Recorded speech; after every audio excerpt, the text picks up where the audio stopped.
नमस्कार दोस्तों आप लोग बचपन में एक कहानी तो सुने होंगे। मैंने ये कहानी कुछ छठी सातवीं में सुनी थी, मुझे टीचर ने सुनाया था। वो कबूतर, जाल, शिकारी, उसको वो कहानी की बात है जिसमें एक समझदार कबूतर होता है और वो सभी कबूतरों को सिखाता है कि शिकारी आएगा, जाल बिछाएगा, दाना डालेगा, जाल में फंसना मत। वो सबको एक तरह से सिखाता है और सभी कबूतर एक तरह से रट्टा मार लेते हैं, एक तरह से उसको मंत्र के रूप में रट्टा मार लेते हैं। लेकिन होता यह है कि शिकारी आता है, जाल बिछाता है, दाना डालता है और बेचारे कबूतर लोग पूरा रट्टा मारने के बाद भी उस जाल में फंस जाते हैं। और वो समझदार कबूतर बेचारा ऊपर में उड़ते रहता है क्योंकि वो उस चीज़ को समझ लेता है कि हम फंस जाएंगे और वो अपने लालच पे पूरे काबू करता है, क्योंकि बाकी कबूतर क्या होता है, वो लालच की वजह से फंस जाते हैं। तो हमारे जो शिक्षक थे या आपके भी शिक्षक जो भी होंगे, उन्होंने ये समझाने की कोशिश किया है कि देखो फार्मूला या कुछ भी सिर्फ रट्टा मत मारो, फार्मूला को थोड़ा सा समझो। कोई भी चीज़ अगर समझाया जा रहा है तो उसको समझो, सिर्फ रट्टे मत मारो तोते के जैसा। वो चीज़ वो समझाना चाह रहे थे।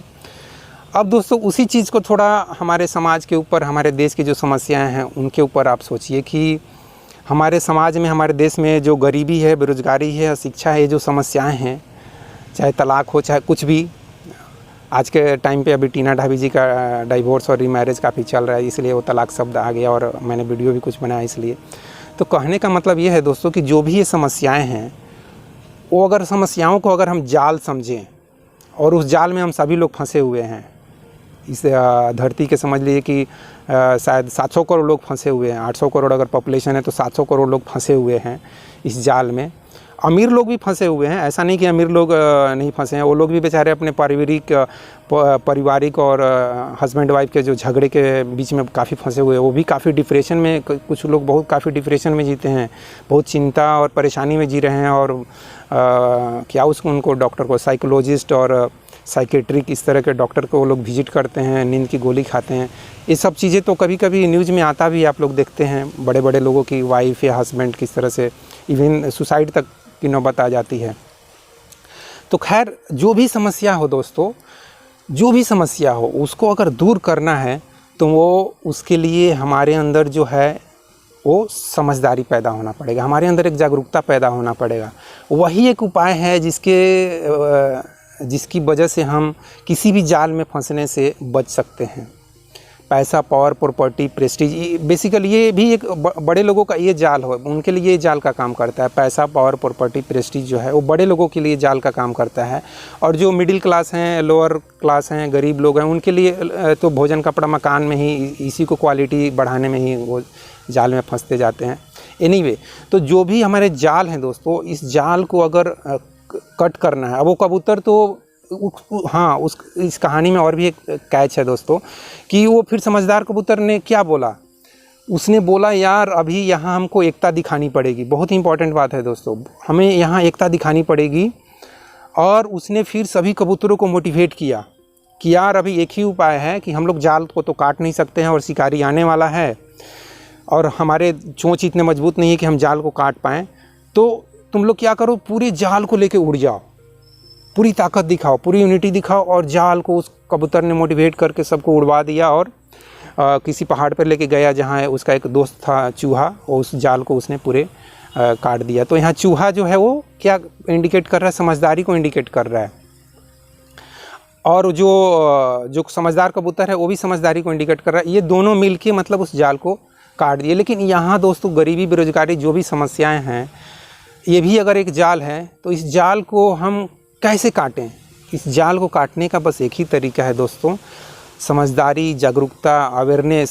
थोड़ा ध्यान कीजिए, थोड़ा अपने ब्रेन को इसको शांत कीजिए, नो माइंड स्टेट में रहिए, जिसके बारे में रजनीश ने बहुत ज्ञान दिया है।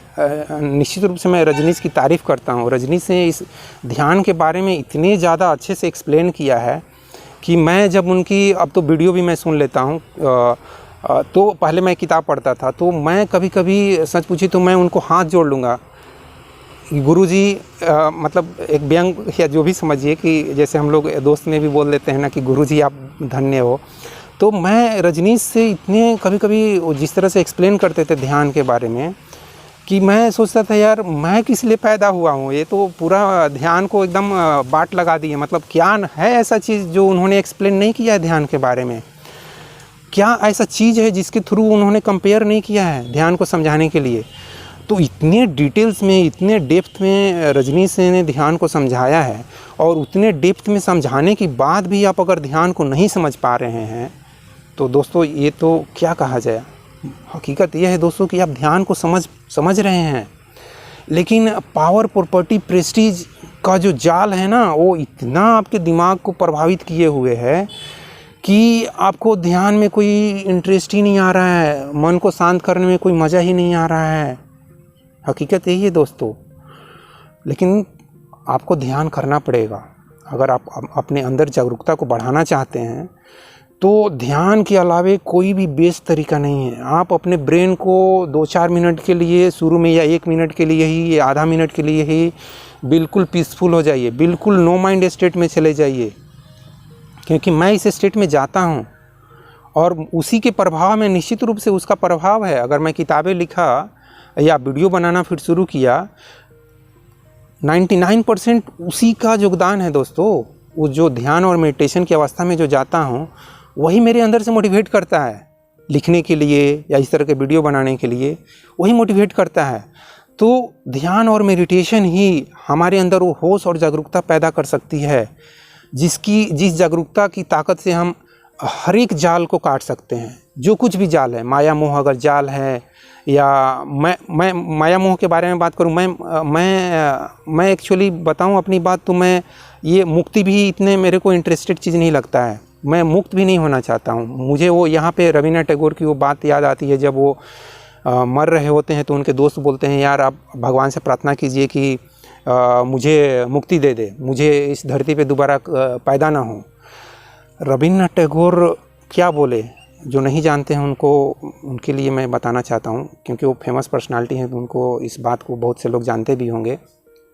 उन्होंने बोला, उनकी आंख में आंसू बहने लगे, बोले यार ये दुनिया इतनी अच्छी है, ये चांद, तारे, पहाड़, नदियाँ, ये सब इतने अच्छे हैं, और तुम बोल रहे हो कि मैं इस धरती पे कभी दोबारा ना आऊँ।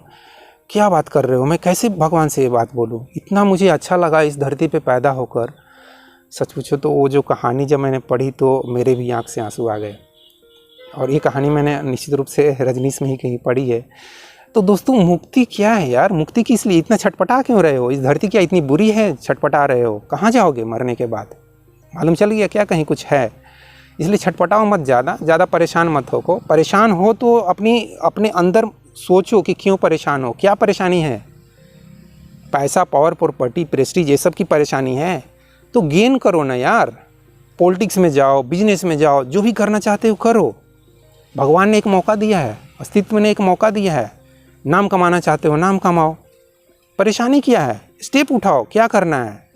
बिना स्टेप उठाए कैसे हो जाएगा फेमस? कैसे ऐसे दिमाग में सोचते सोचते फेमस हो जाओगे? नेम फेम बन जाएगा, पैसे कमा लोगे? कुछ भी नहीं होगा। स्टेप उठाओ, कुछ भी। बिजनेस में जाना चाहते हो, बिजनेस में, पॉलिटिक्स में जाना चाहते हो, पॉलिटिक्स में जाओ। जहाँ कहीं भी जाना चाहते हो, डॉक्टर, इंजीनियर, IAS, इतने सारे फील्ड हैं यार। स्पोर्ट्स हैं, क्रिकेट खेलो, फुटबॉल खेलो।